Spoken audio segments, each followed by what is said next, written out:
ಈಗ 31ಕ್ಕೆ ನಾನು ಬರ್ತೇನೆ. ನನಗೆ ನ್ಯಾಯಾಂಗದ ಮೇಲೆ ನಂಬಿಕೆ ಇದೆ. ನ್ಯಾಯಾಂಗದ ಪ್ರಕ್ರಿಯೆ ಮೂಲಕವೇ ನಾನು ನನ್ನ ಇಡೀದಾದಂಥ ಪ್ರಕರಣದಿಂದ ನಾನು ಹೊರಗೆ ಬರ್ತೇನೆ. 26 ರಾತ್ರಿ ನೀವು ಹೊರಟಿದ್ದೀರಿ. 21ರಿಂದ 26ರ ಮಧ್ಯೆಯ 4 ದಿನ ನಿಮಗೆ ಪ್ರಜ್ಞಾವಸ್ಥೆಯಲ್ಲಿ ಇರಲಿಲ್ವಾ? ಆವಾಗ ಸೋಷಿಯಲ್ ಮೀಡಿಯಾ ನೋಡಿರಲಿಲ್ವಾ? ಆವಾಗ ಈ ಪ್ರಕರಣ ಇಡೀದಾಗಿ ಕಾಂಗ್ರೆಸ್ಸು, JDS, BJPಯ ಮಧ್ಯೆ ಹಣಾಹಣಿಯ ಚರ್ಚೆಗೆ ಒಳಗಾಗ್ತಾ ಇತ್ತಲ್ಲ, ಆವಾಗಲೂ ಗೊತ್ತಾಗಲಿಲ್ವಾ? ಏನು ಧ್ಯಾನಾವಸ್ಥೆಯಲ್ಲಿದ್ರಾ? ಮೂರ್ಛಾವಸ್ಥೆಯಲ್ಲಿದ್ರಾ? ಜೂನ್ 4ಕ್ಕೆ ಎಣಿಕೆ ಆರಂಭ ಆಗತ್ತೆ. ಆವಾಗ ಎಲ್ಲರ ಮೈಂಡು ಡೈವರ್ಟ್ ಆಗುತ್ತೆ, ನಿಮ್ಮ ಮೇಲೆ ಫೋಕಸ್ ಆಗೋದಿಲ್ಲ. ಇವೆಲ್ಲವನ್ನು ಯೋಚನೆ ಮಾಡಿ ಬರ್ತಾ ಇದ್ದೀರಾ? ಪ್ರಜ್ವಲ್ ರೇವಣ್ಣ ಯಾಕಾದರೂ ಬರ್ತಾನೋ ಅನ್ನುವ ಸ್ಥಿತಿ ನಿರ್ಮಾಣ ಆದಂಥ ಈ ಹೊತ್ತಲ್ಲಿ ನೀವು ಬರ್ತೀರಿ ಅಂತ 31ಕ್ಕೆ ಬರ್ತೀರೋ ಇಲ್ವೋ ಅದು ಗೊತ್ತಿಲ್ಲ. 31 ಏನು ನ್ಯೂಮರಾಲಜಿನ?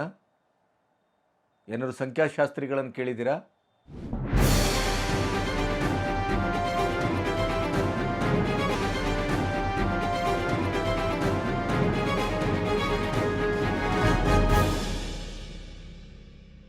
ನಮಸ್ತೆ, ಬಿ ಗಣಪತಿ ನ್ಯೂಸ್ ಚಾನಲ್ಲಿಗೆ ಸ್ವಾಗತ.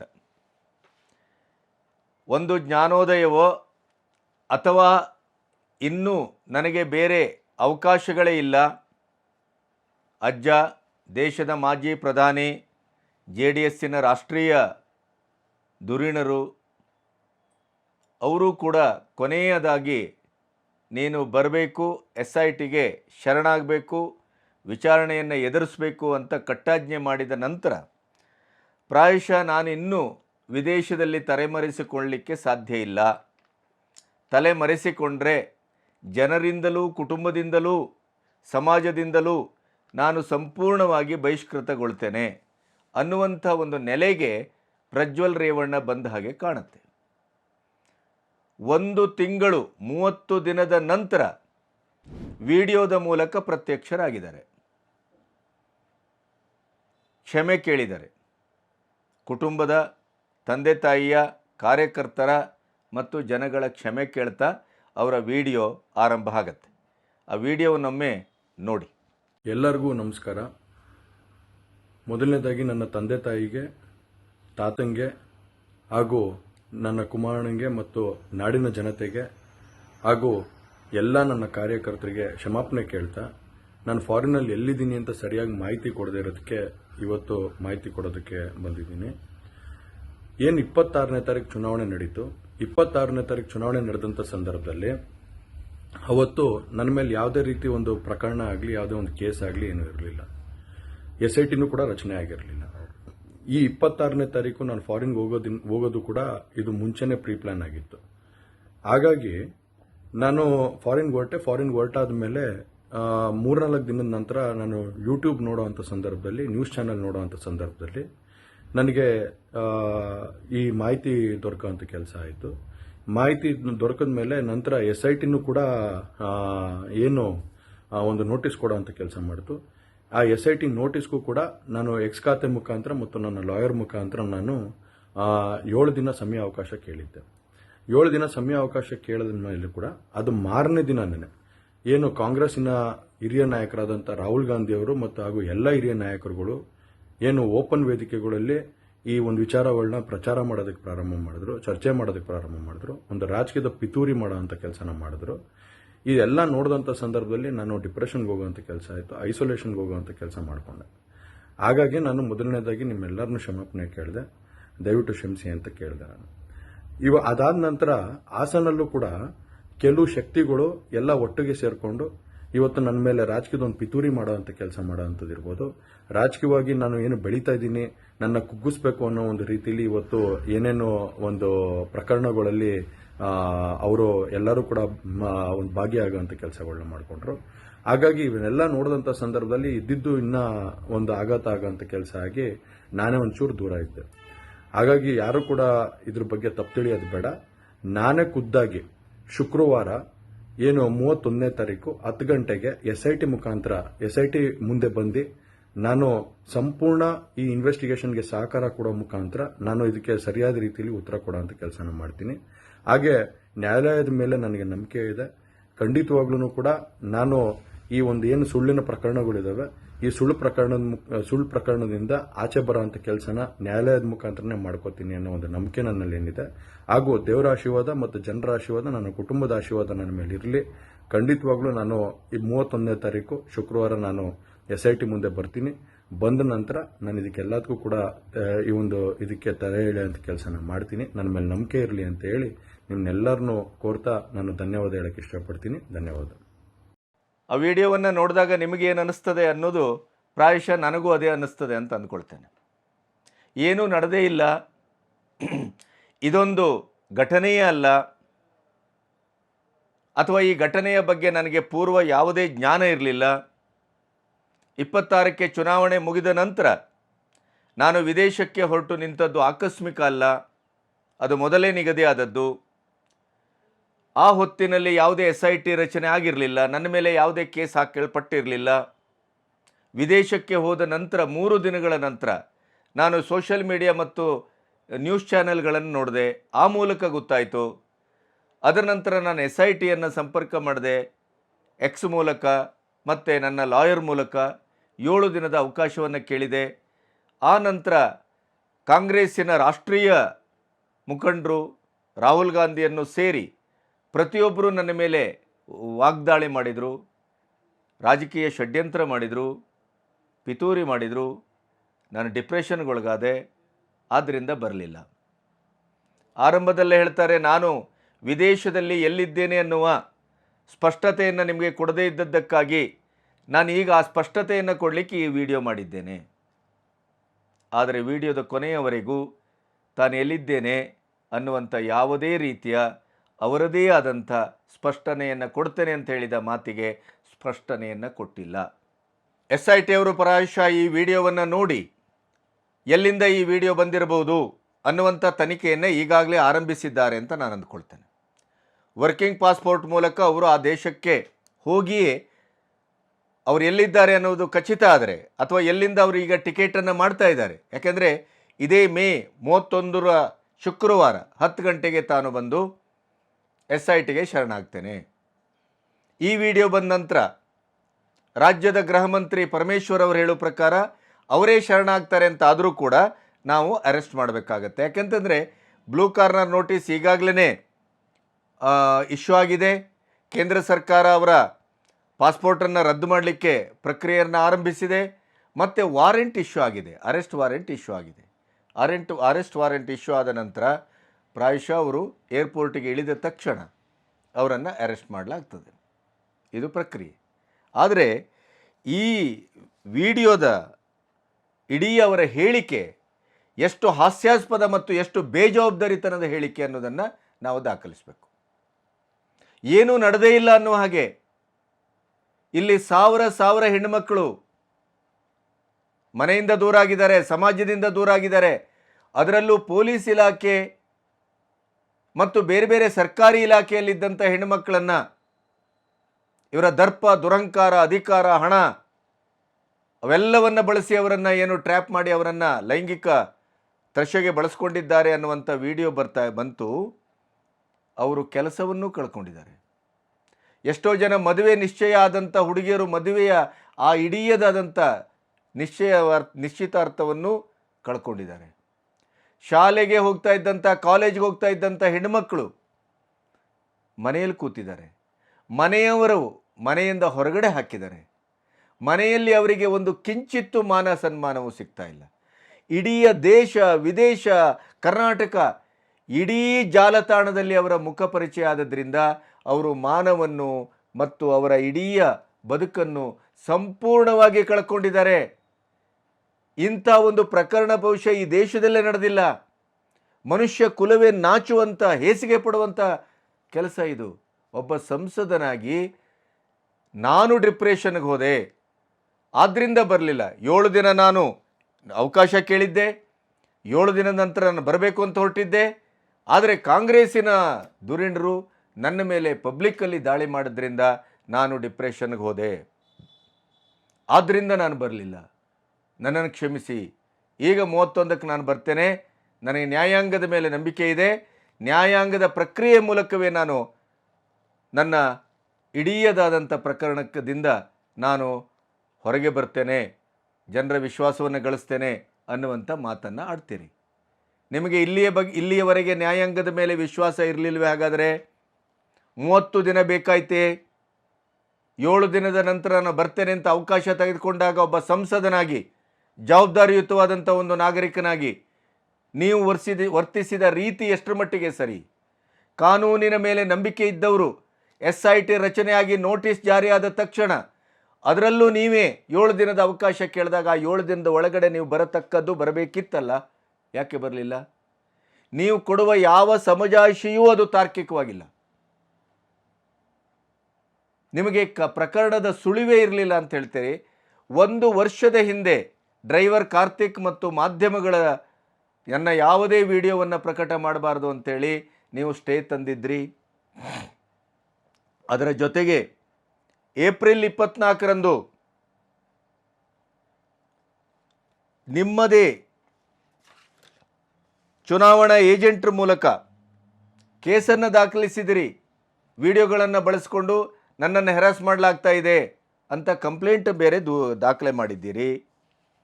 ಈಗ ಹೇಳ್ತೀರಿ ಸುಳ್ಳು ಪ್ರಕರಣ, ನನ್ನ ಮೇಲೆ ರಾಜಕೀಯ ಪಿತೂರಿ ನಡೀತಾ ಇದೆ, ಹಾಸನದಲ್ಲೂ ಕೆಲವು ಶಕ್ತಿಗಳು ನನ್ನ ವಿರುದ್ಧವಾಗಿ ನನ್ನ ಬೆಳವಣಿಗೆಯನ್ನು ಸಹಿಸಲಾರದೇ ನನ್ನನ್ನು ಮುಗಿಸ್ಲಿಕ್ಕೆ ಹೊರಟಿದ್ದಾರೆ.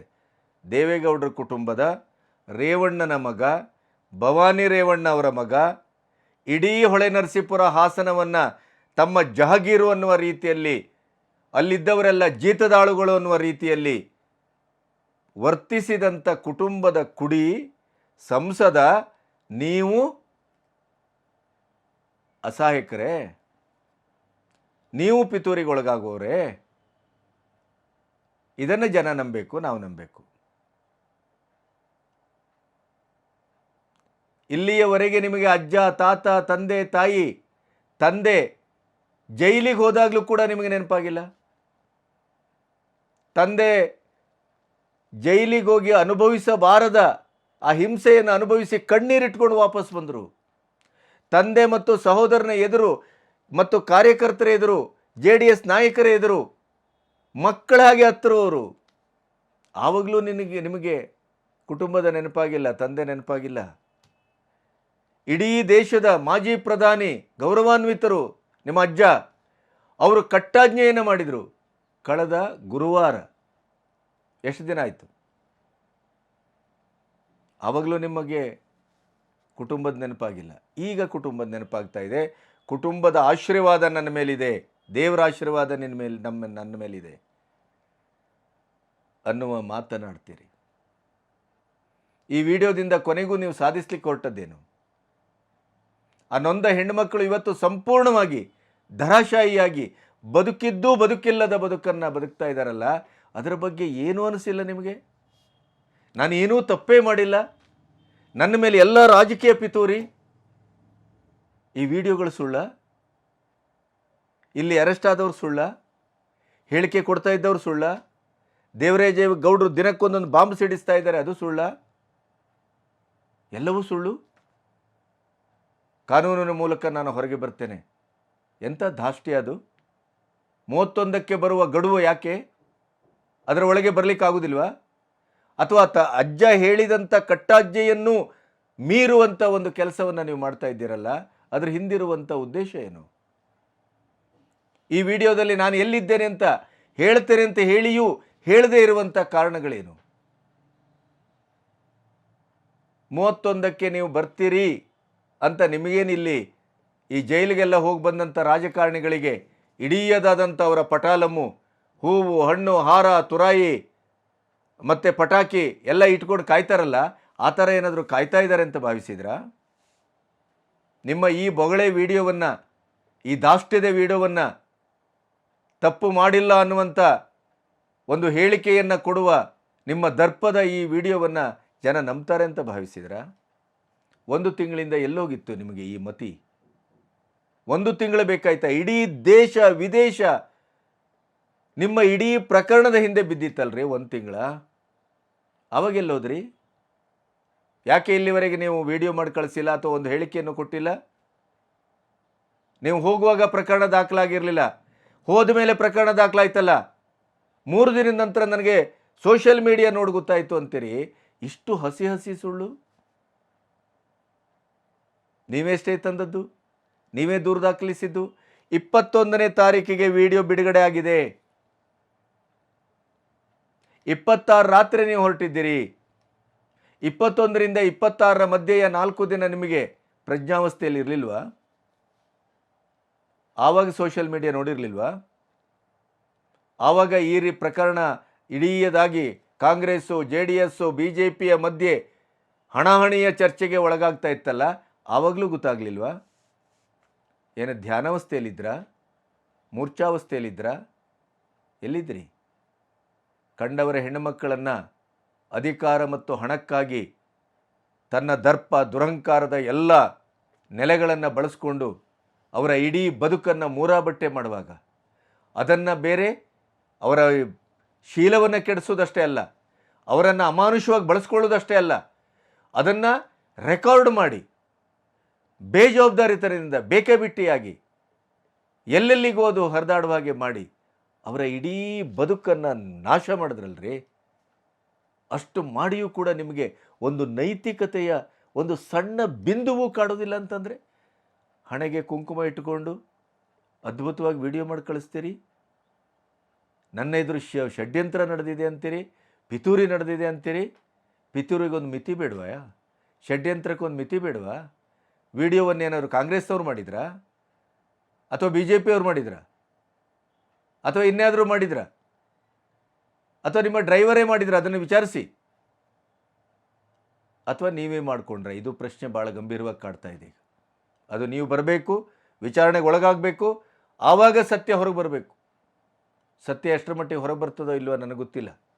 ಯಾಕೆಂತಂದರೆ ಕಾನೂನಿನ ಮೇಲೆ ನಮಗೂ ನಂಬಿಕೆ ಇದೆ, ಆದರೆ ಇಡೀದಾದಂಥ ಈ ವ್ಯವಸ್ಥೆ ಇವತ್ತು ರಾಜಕೀಕರಣಗೊಂಡ ರೀತಿಗಳನ್ನು ನೋಡಿದರೆ ನೀವು ಬರ್ತೀರಿ, SIT ಮುಂದೆ ಅಥವಾ SIT ಅವರು ನಿಮ್ಮನ್ನು ಬಂಧಿಸ್ತಾರೆ.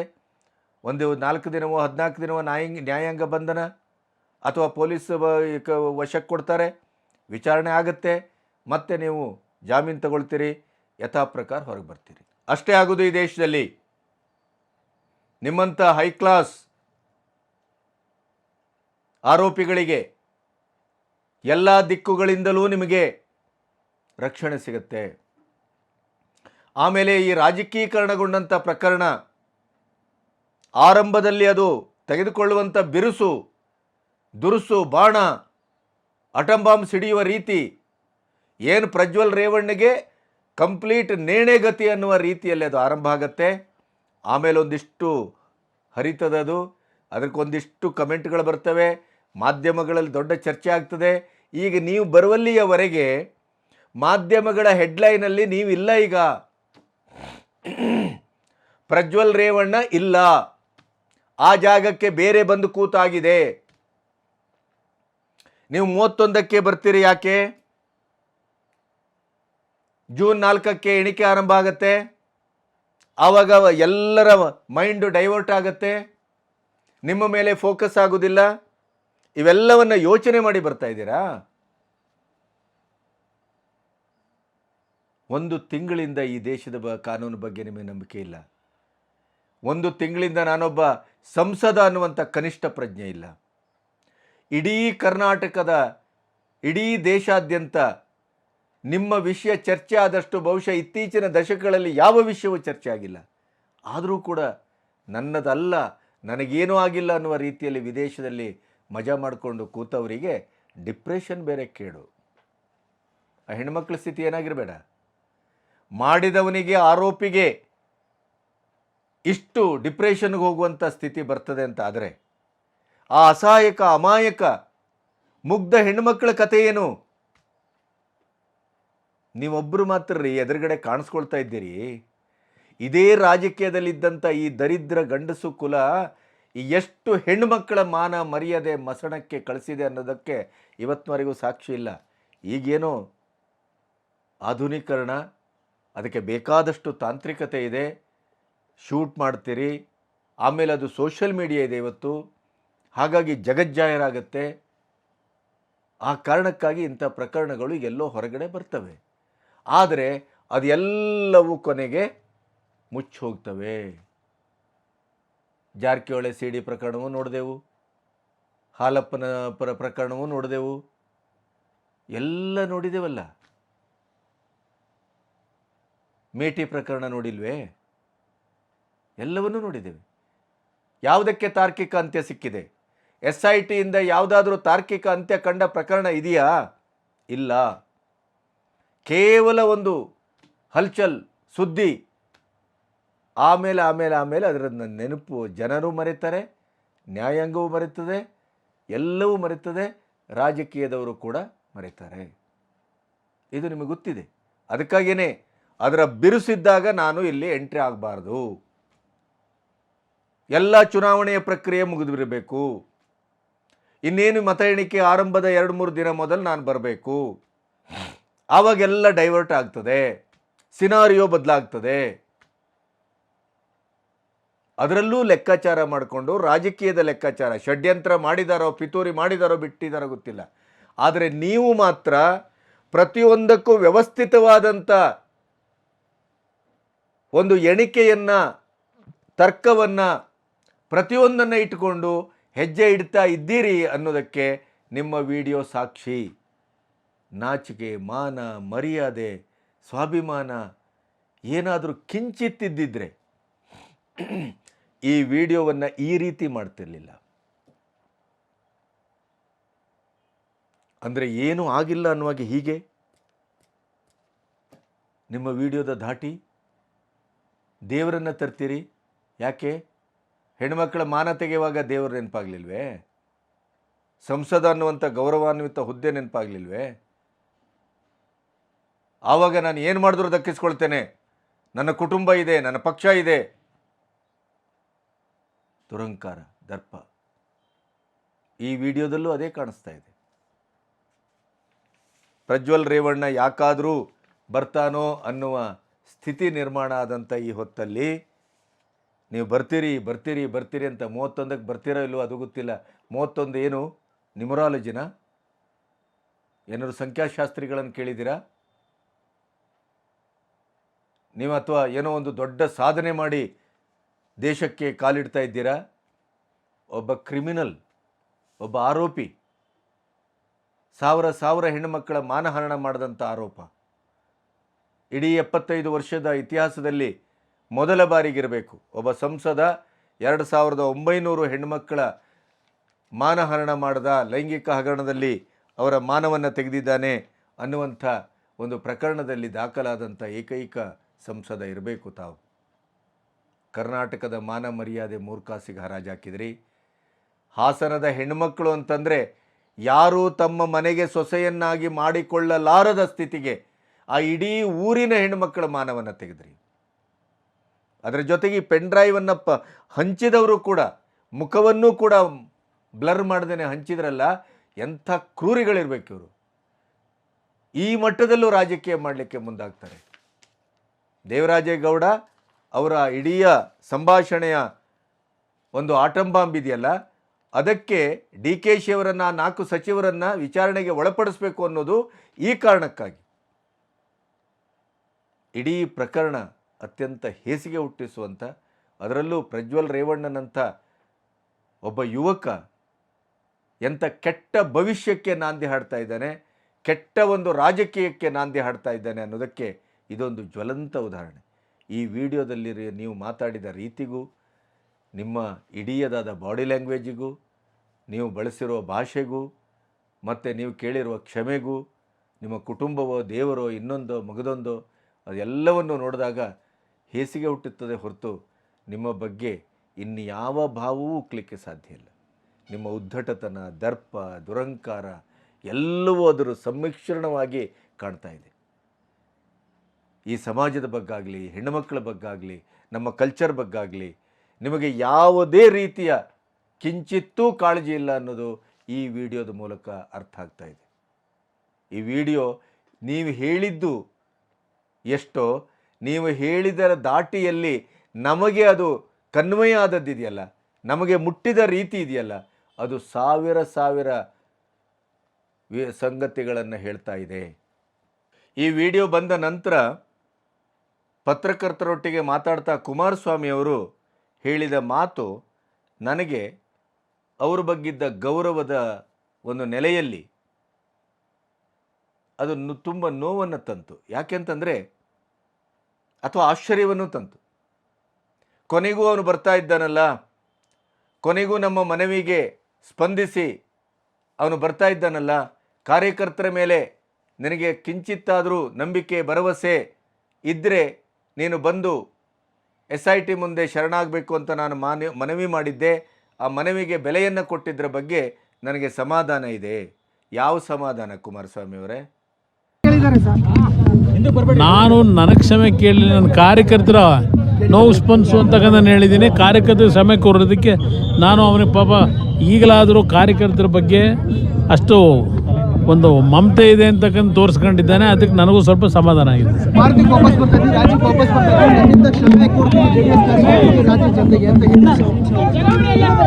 ಈಗ ಈ ಒಂದು ಪ್ರಕರಣಕ್ಕೆ ಸಂಬಂಧಪಟ್ಟ ಹಾಗೆ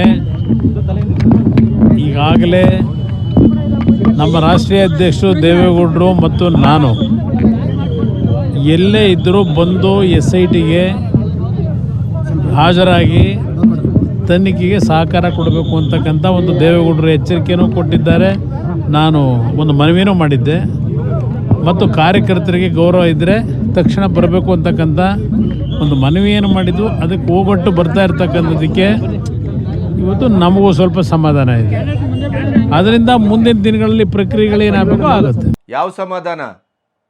ನೀವು ಮನವಿ ಮಾಡಿ ಎಷ್ಟು ಕಾಲ ಆಯಿತು? ನಿಮ್ಮ ತಂದೆಯವರು ಹಿರಿಯ ರಾಜಕಾರಣಿ, ವಯೋವೃದ್ಧರು, ಅಜ್ಜನ ಸ್ಥಾನದಲ್ಲಿ ನಿಂತು JDSನ ಮುಖಂಡರಾಗಿ ಅವರು ಮಾಡಿದ ಮನವಿಗೆ ಒಂದು ಕವಡೆ ಕಾಸಿನ ಬೆಲೆಯನ್ನು ಕೊಡದೇನೆ ಇವತ್ತು ವಿಡಿಯೋ ಬಿಡ್ತಾರೆ ಪ್ರಜ್ವಲ್ ರೇವಣ್ಣ. ಅದರ ಅರ್ಥ ಏನು? ನಿಮಗೆ ಯಾಕೆ ಖುಷಿ ಆಗಬೇಕು? ನಿಮಗೆ ಯಾಕೆ ಸಮಾಧಾನ ಆಗಬೇಕು? ನಿಮ್ಮ ಮಾತಿಗೆ ಬೆಲೆ ಕೊಟ್ಟಿದ್ದಾನೆ ಅಂತ ಅನಿಸ್ತದ ನಿಮಗೆ? ನಿಮ್ಮ ಇಡೀ ಕುಟುಂಬದ ಮಾನವನ್ನು ಸಂಪೂರ್ಣವಾಗಿ 3 ಕಾಸಿಗೆ ಹರಾಜಾಕಿ ವಿದೇಶದಲ್ಲಿ ಹೋಗಿ ಮಜಾ ಮಾಡ್ತಾ ಕೂತಂಥ ಒಬ್ಬ ಹುಡುಗವನು ಏನನ್ನು ಅನುಭವಿಸಿದ್ರಿ?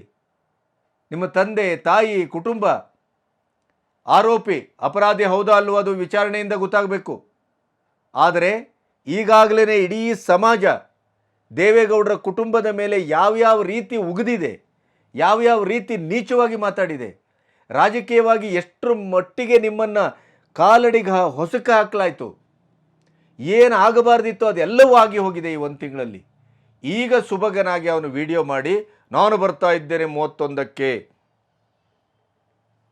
ಅಂತ ಹೇಳುವಂಥ ಈ ಧೀಮಂತಿಕೆ, ಈ ದಾಷ್ಟ್ಯ, ಅದನ್ನು ಕೂಡ ನನಗೆ ಸಮಾಧಾನ ಆಗಿದೆ ಅಂತ ನೀವು ಹೇಳ್ತೀರಲ್ಲ, ಇದು ನಿಮ್ಮಿಂದ ನಿರೀಕ್ಷೆ ಮಾಡುವಂಥದ್ದಲ್ಲ. ನೋ, ನಿಮ್ಮಿಂದ ಇದನ್ನು ನಿರೀಕ್ಷೆ ಮಾಡಲೇ ಇಲ್ಲ ಜನ. ಈ ನಿಮ್ಮ ಹೇಳಿಕೆ ಕೂಡ ನಿಮಗೆ ಒಂದು ರೀತಿಯ ನಿಮ್ಮ ಮೇಲಿದ್ದಂಥ ಗೌರವ ಅಥವಾ ನಿಮ್ಮ ಮೇಲಿದ್ದಂಥ ಪ್ರೀತಿ ವಿಶ್ವಾಸವನ್ನು ಅದು ಕಡಿಮೆ ಮಾಡುವಂಥದ್ದು. ನೀವು ಈ ವಿಡಿಯೋವನ್ನು ಬಂದ ಇವತ್ತಿನ ಈ ಕ್ಷಣಕ್ಕಾಗಿ, ಅವನ ಬೇಜವಾಬ್ದಾರಿತನಕ್ಕಾಗಿ, ನಿಮ್ಮೆಲ್ಲರ ಮಾತನ್ನು ಒಂದು ಕವಡೆ ಕಾಸಿನ ಕಿಮ್ಮತ್ತು ಕೊಡದೇನೆ ಅದನ್ನು ಅಂಡಿನಡಿ ಹಾಕಿ ಕೂತ್ಕೊಂಡಂಥ ದಾಷ್ಟ್ಯಕ್ಕೆ ಕ್ಯಾಕರ್ ಸುಗಿಬೇಕಿತ್ತು ನೀವು. ಆವಾಗ ನಿಮ್ಮನ್ನು ಜನ ನಂಬ್ತಾ ಇದ್ರು, ನಿಮ್ಮನ್ನು ಗೌರವಿಸ್ತಾ ಇದ್ರು. ನಿಮ್ಮಂಥವರು ಎಲ್ಲರಿಗೂ ಒಂದೇ ನ್ಯಾಯದ ರೀತಿಯಲ್ಲಿ ಮಾತಾಡಬೇಕು. ನಿಮಗೆ ಅಣ್ಣನ ಮಗ ಆಗಿರ್ಬೋದು, ನಿಮ್ಮ ಕುಟುಂಬದವನಾಗಿರ್ಬೋದು. ಆದರೆ ಇಲ್ಲಿವರೆಗೆ ನೀವೇನು ಹೇಳ್ತಾ ಬಂದಿದ್ರಿ? ಅವನ ಅಪರಾಧಿ ಅಂತ ಆದರೆ ಅವನನ್ನು ನೇಣಿಗೆ ಹಾಕಿ, ನಾವು ಯಾವುದೇ ರೀತಿಯ ಇನ್ಫ್ಲುಯೆನ್ಸ್ ಮಾಡೋದಿಲ್ಲ, ನಾವು ಯಾವುದೇ ರೀತಿಯಲ್ಲೂ ಇದರ ಮೇಲೆ ಪರಿಣಾಮ ಮಾಡಲಿಕ್ಕೆ ಹೋಗೋದಿಲ್ಲ ರಾಜಕೀಯವಾಗಿ, ಅಥವಾ ನಮ್ಮ ಇಡೀ ಪಕ್ಷದಿಂದ ಆಗ್ಬೋದು, ಕುಟುಂಬದಿಂದ ಆಗ್ಬೋದು. ಆದರೆ ನಿಮ್ಮ ಇವತ್ತಿನ ಮಾತು ನಿಮ್ಮನ್ನು ಸರಳ ಅಂತಾಗಲಿ, ನೇರ ಅಂತಾಗಲಿ, ಈ ಪ್ರಕರಣದಲ್ಲಿ ನೀವು ಆಡಿದ ಮಾತಿನಂತೆ ನೀವು ನಡ್ಕೊಳ್ತೀರಿ ಅನ್ನುವ ರೀತಿಯ ಭರವಸೆಯನ್ನು ಸ್ವಲ್ಪ ಮಟ್ಟಿಗೆ ಕಡಿಮೆ ಮಾಡಿದೆ. ಕ್ಷಮೆ ಇರಲಿ. ನಮಸ್ತೆ.